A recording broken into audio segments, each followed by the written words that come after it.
أحسن قولا ممن دعا إلى الله أحسن قولا ممن دعا إلى الله. الحمد لله رب العالمين والصلاة والسلام على أشرف الأنبياء والمرسلين سيدنا محمد وعلى آله وصحبه أجمعين. أما بعد, Assalamualaikum warahmatullahi wabarakatuh. Mga kapatid sa pananampalatayang Islam, ngayon ay ituturo ko po sa inyo ang ilan sa mga panalangin na pwede nyong basahin sa inyong kunot. Pwede nyong kopyahin, pwede nyong isulat, pwede nyong basahin habang kayo ay nagkukunot, habang ito ay nakasulat sa papel, pwede nyong kopyahin, at pinakamainam kapag ka ito ay nasa ulo nyo.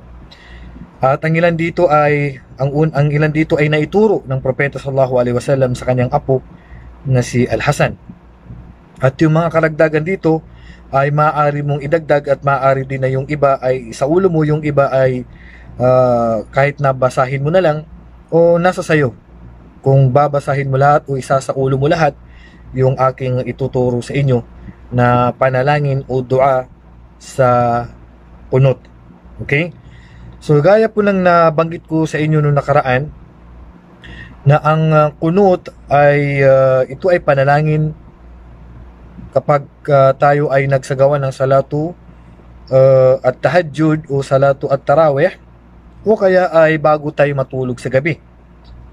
At ito ay kasama ng salatu al-witr na nakasanayan natin.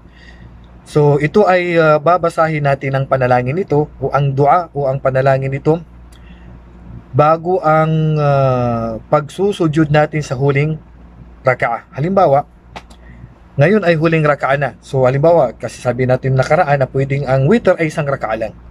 Pwedeng ang witr ay 3 raka'a. So halimbawa, ibigay natin na panghuling raka'a na po natin ngayon ang sala. So halimbawa, nakatayo ako ngayon. Allahu Akbar. So last na to. Pwedeng sabihin kong pangatlong raka'a ko na to. So magbabasa ko ng suratul Fatiha. Alhamdulillahi Rabbil Alamin, Ar-Rahmanir Rahim, Maliki Yawmiddin, hanggang sa dulo.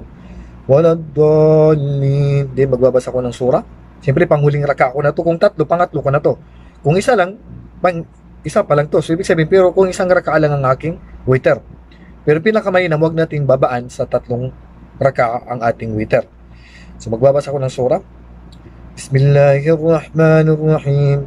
Qul huwallahu ahad, Allahus samad, lam yalid wa lam yulad, wa lam yakul lahu kufuwan ahad. So magruruku ako.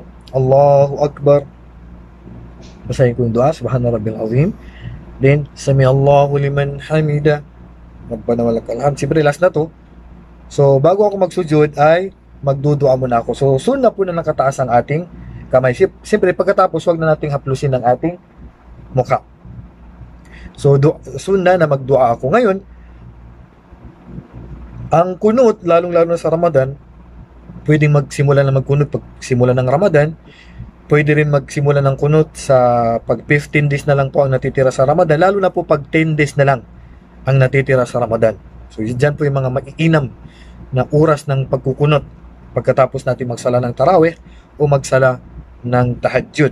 So dito ay magtataas ka ng kamay at babasahin mo yung kunot na ituturo ko po sa inyo. Maaaring basahin yung iba, tapos yung isa ulo nyo yung iba, o yung lahat ay sa ulo nyo, nasa sa inyo po yan. So magtataas ka ng kamay para magbasahin ang dua ng kunot. Okay? So siyempre bago ka magsujud, babasahin mo muna yun. So pwede bang basahin, kopyahin ko na lang sa cellphone mo siya, doon ko na lang basahin. So walang problema, nabasahin mo sa iyong cellphone. Okay, so ito yung itinuro ng Propeta sallallahu alaihi wasallam sa kanyang apo kay Fatima na si Hasan. Kung hindi naman ay pwede mong isa ulo. Napakainam sana kung isa sa ulo natin. So narito po ang dua na babasahin natin sa kunot, pero hindi po obligado na ito lang. Pwede mong basahin ang mga ituturo ko sa inyo, pwede nyo itong dagdagan, pwede rin may sarili kayong dua na maliban dito sa ipapakita ko sa inyo na babasahin ninyo na sa salitang Arabic, at meron siyang transliteration sa hindi makabasa ng Arabic tungkol sa meaning dito. Napakaganda po ng mga meaning niya tungkol sa ating relihiyon, tungkol sa ating kabuhayan sa mundo, lahat ng mabuti ay nandyan po sa panalangin na yan na ituturo ko po sa inyo. So Arabic na lang po at saka yung kanyang transliteration sa hindi po makabasa ng Arabic. So narito ang dua na pwede ninyong basahin at pwede ninyong isaulo. Allahumma hdina fi man hadait wa afina fi man afait wa tawallana fi man tawallait wa barik lana fi ma a'tait wa qina sharra ma qadait innaka taqdi wa la yuqda alayk innahu la yadhillu man walait wa la ya'izzu man adait تباركت ربنا وتعاليت لك الحمد على ما قضيت ولك الشكر على ما أعطيت نستغفرك اللهم من جميع الذنوب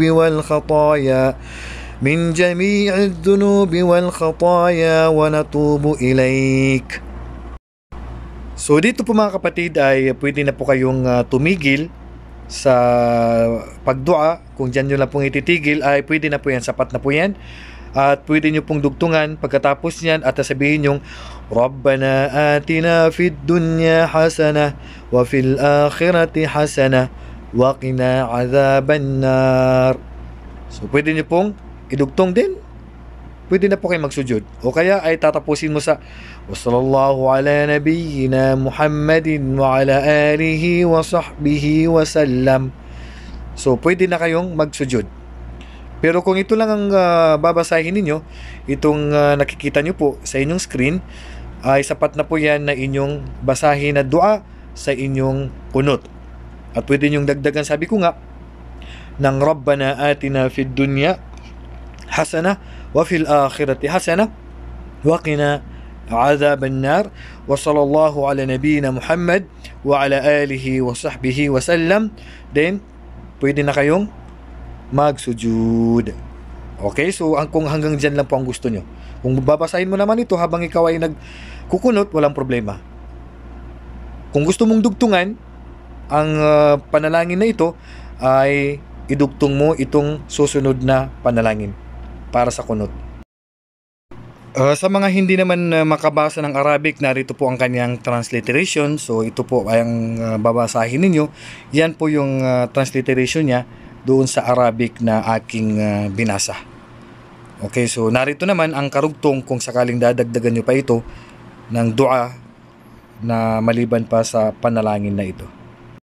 At ito naman ang panalangin na maaari mong idugtong sa binasa natin kanina. Kung gusto mong habaan ang iyong panalangin at lahat ito ay magaganda ang kahulugan. So ito ang basa dito.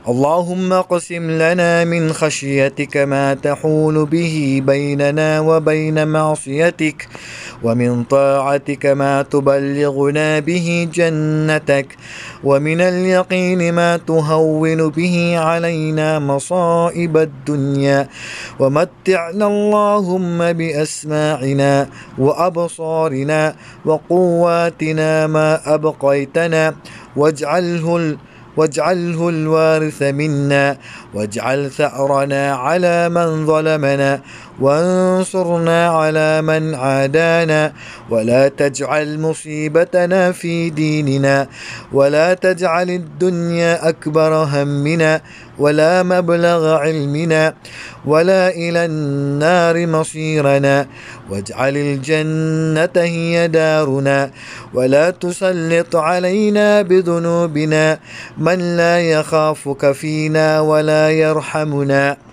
So pwede mong idugtong yan. Then saka mo ipagpahuli yung Rabbana atina fid dunya hasana wa fil akhirati hasana wa qina adhaban nar. Yan ang ipahuli mo na lang.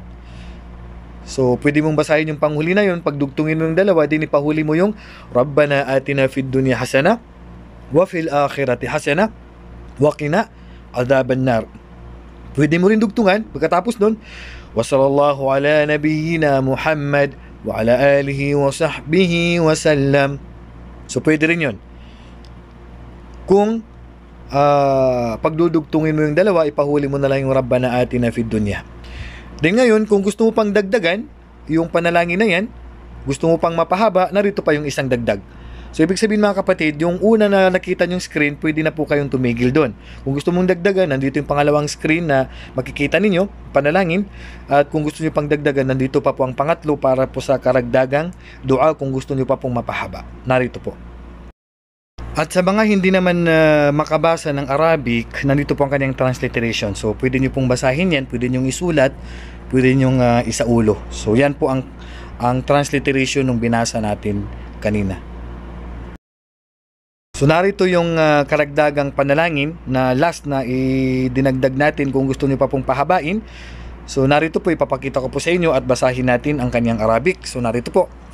اللهم أصلح لنا ديننا الذي هو عصمة أمرنا وأصلح لنا دنيانا التي فيها معاشنا وأصلح لنا آخرتنا التي إليها معادنا واجعل الحياة زيادة لنا في كل خير واجعل الموت راحة لنا من كل شر اللهم تقبل منا إنك أنت السميع العليم وتب علينا إنك أنت التواب الرحيم ربنا آتنا في الدنيا حسنة وفي الآخرة حسنة وقنا عذاب النار وصلى الله على سيدنا محمد وعلى آله وصحبه وسلم. So, tapos na.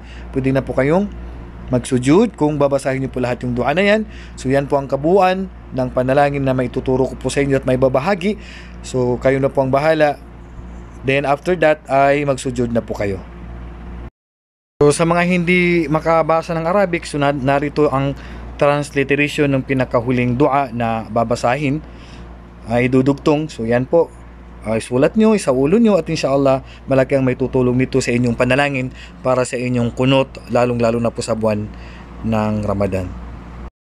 So yun lang po mga kapatid, naway napulutan natin ng aral ang ating tinalakay ngayon at sana ay maisaulo natin ito hanggat sa pagkatapos ng buwan ng Ramadan. So isaulo nyo po para po mayroon po kayong mababasang dua sa inyong kunot. So hanggang dito na lamang. والله أعلم وصلى الله على نبينا محمد وعلى آله وصحبه أجمعين. السلام عليكم ورحمة الله وبركاته.